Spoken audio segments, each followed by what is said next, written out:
একটু কল্পনা করুন তো, সময়টা ১০২৫ খ্রিস্টাব্দ। চারিদিকে ঘুটঘুটে অন্ধকার, এক ভয়াল আর শ্বাসরুদ্ধকর রাত। গুজরাটের ভেরাওয়ালে আরব সাগরের তীরে দাঁড়িয়ে থাকা প্রাচীন সোমনাথ মন্দিরের ওপর ধেয়ে আসছে এক চরম বিপদ। মাহমুদ গজনীর বিশাল সেনাবাহিনী প্রচণ্ড আক্রোশে ঝাঁপিয়ে পড়েছে। তাদের একটাই উদ্দেশ্য, মন্দিরের বিপুল ধনসম্পদ লুট করা আর পবিত্র শিবলিঙ্গটি ধ্বংস করা। আজকের এই বিশ্লেষণে আমরা এমন এক প্রাচীন নিদর্শনের গল্প জানব, যা বারবার একেবারে ধ্বংসস্তূপে পরিণত হয়েছে ঠিকই, কিন্তু আক্ষরিক অর্থেই ফিনিক্স পাখির মতো বারবার যেন ছাই থেকে মাথা তুলে দাঁড়িয়েছে। বিখ্যাত ফার্সি পণ্ডিত আল বিরুনির লেখা তারিখে হিন্দে সেই রাতের যে মর্মান্তিক বর্ণনা পাওয়া যায় তা শুনলে আজও গায়ে কাটা দেয়। ভাবুন তো, আক্রমণের সময় মন্দিরের ভেতরে হাজার হাজার সাধারণ ভক্ত আশ্রয় নিয়েছিলেন।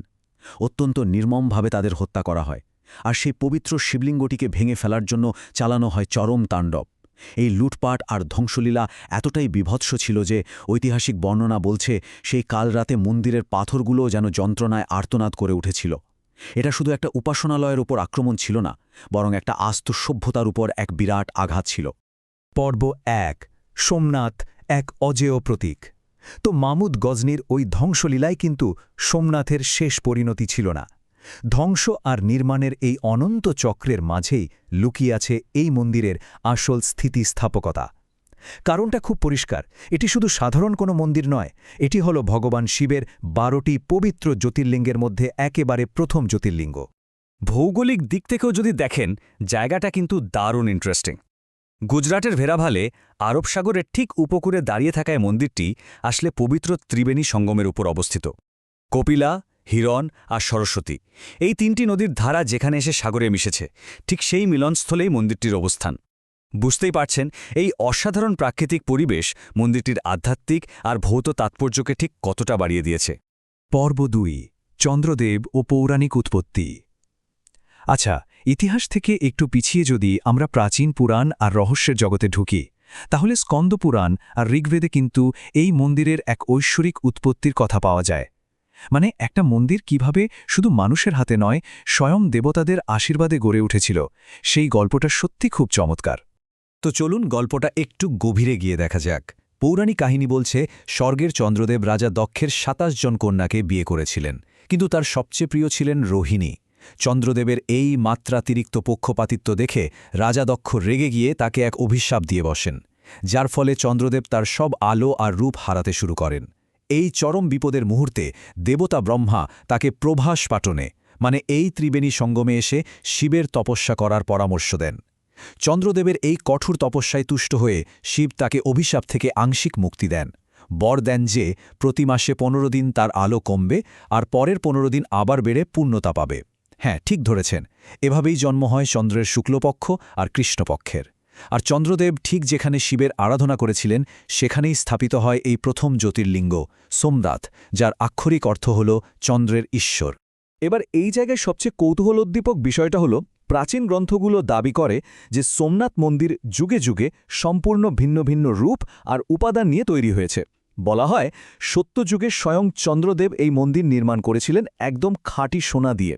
এরপর ত্রেতা যুগের রাবণ নাকি এটা রূপা দিয়ে পুনর্নির্মাণ করেন, আর দাপর যুগে ভগবান কৃষ্ণ নিজের হাতে সুগন্ধি চন্দন কাঠ দিয়ে এই পবিত্র মন্দিরটিকে নতুন করে সাজিয়ে তুলেছিলেন। অদ্ভুত না? পর্ব ৩, ধ্বংস এবং পুনর্জন্মের ইতিহাস। পুরাণ থেকে আমরা যদি আবার লিখিত ইতিহাসের দিকে ফিরে আসি, তাহলে দেখতে পাব নবম শতাব্দীতে রাজা দ্বিতীয় নাগভট্ট এবং দশম শতাব্দীতে রাজা মূলরাজ এই মন্দিরের ব্যাপক সংস্কার করেছিলেন। কিন্তু এরপর থেকেই শুরু হয়ে যায় এক চরম রক্তাক্ত আর ধ্বংসাত্মক অধ্যায়। ইতিহাসের পাতা উল্টালে ধ্বংসের এক দীর্ঘ আর নির্মম ধারাবাহিকতা চোখে পড়বে আপনার। ১২২৫ সালে মাহমুদ গজনীর সেই ভয়াবহ আক্রমণের কথা তো আমরা আগেই জানলাম। এরপর ১২৯৯ সালে আলাউদ্দিন খিলজির সেনাপতি উলুঘ খানের নেতৃত্বে আবারও আক্রমণ চালানো হয়। লুট করা হয় বিপুল সম্পদ। এরপর ১৩৯৫ সালে জাফর খান, ১৪৫১ সালে মাহমুদ বেগদা, একের পর এক আক্রমণ। এমনকি ১৬৬৫ আর ১৭০৬ সালে সম্রাট আওরঙ্গজেব মন্দিরটিকে সম্পূর্ণ ধ্বংসস্তূপে পরিণত করার নির্দেশ দিয়েছিলেন। কিন্তু এত তাণ্ডবের মাঝেও বীরমদেবের মতো স্থানীয় নায়করা নিজেদের জীবনের ঝুঁকি নিয়ে এই মন্দিরের অস্তিত্ব রক্ষার জন্য বীরত্বের সাথে লড়াই করে গেছেন। তবে ওই যে বললাম, ফিনিক্স পাখি, ধ্বংসের এই অন্ধকারের পাশাপাশি সমান্তরালভাবে চলেছে পুনর্নির্মাণের এক অবিরাম আলো। ১৪৪৩ সালে রাজা কুমার পাল মন্দিরটির পুনর্নির্মাণ করেন। এরপর ১৭৮৩ সালে মারাঠা রানী অহল্যাবাই হোলকার ধ্বংসপ্রাপ্ত কাঠামোর ঠিক পাশেই একটি নতুন মন্দির নির্মাণ করেন, যা আজও প্রাচীন সোমনাথ মন্দির হিসেবে পরিচিত। আর এই পুনর্নির্মাণের একেবারে চূড়ান্ত রূপটা আমরা দেখতে পাই স্বাধীন ভারতে। ১৯৫১ সালে সর্দার বল্লভভাই প্যাটেল এবং ড রাজেন্দ্র প্রসাদের উদ্যোগে মন্দিরটিকে বর্তমানের এই বিশাল আধুনিক রূপে পুনরায় গড়ে তোলা হয়। পর্ব ৪, বিজ্ঞান এবং অমীমাংসিত রহস্য। ইতিহাস আর পুরাণের এই লম্বা যাত্রার পর এবার আমরা এমন কিছু অমীমাংসিত রহস্যের মুখোমুখি হব, যেগুলো আক্ষরিক অর্থেই আধুনিক বিজ্ঞানকেও রীতিমতো ভাবিয়ে তুলেছে। স্কন্দপুরাণ আর স্থানীয় লোককাহিনীতে এমন একটা অদ্ভুত দাবি করা হয়েছে, যা শুনলে স্বাভাবিকভাবেই আপনার মনে প্রশ্ন জাগবে, প্রাচীনকালে এই মন্দিরের মূল শিবলিঙ্গটি কি সত্যি কোনো সাপোর্ট ছাড়া মাটি স্পর্শ না করে শূন্যে ভাসমান অবস্থায় থাকত? অনেকের কাছে এটা স্রেফ অলৌকিক মনে হলেও এর পেছনে কিন্তু লুকিয়ে থাকতে পারে প্রাচীন ভারতের এক অত্যন্ত উন্নত প্রকৌশলবিদ্যা।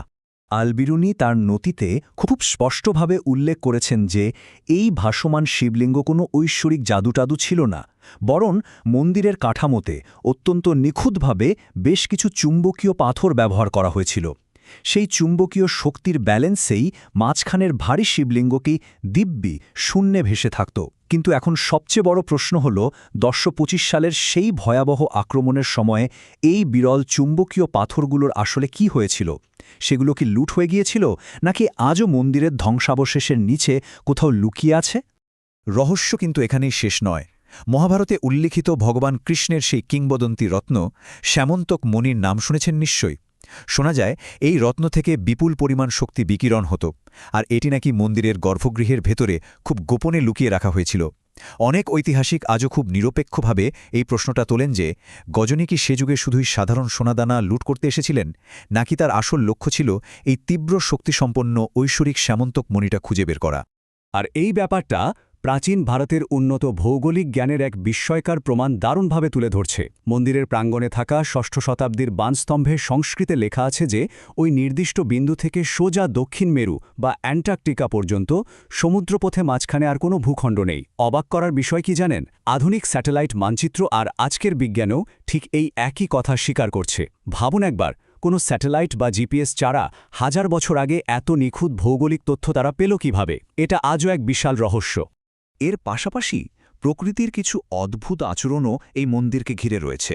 যেমন ধরুন, মন্দিরের পাশ দিয়ে বয়ে চলা গোমতী নদীর জলে প্রতিদিন এক অদ্ভুত জোয়ার ভাটা দেখা যায়, যার কোনো পরিষ্কার বৈজ্ঞানিক ব্যাখ্যা আজও পাওয়া যায়নি।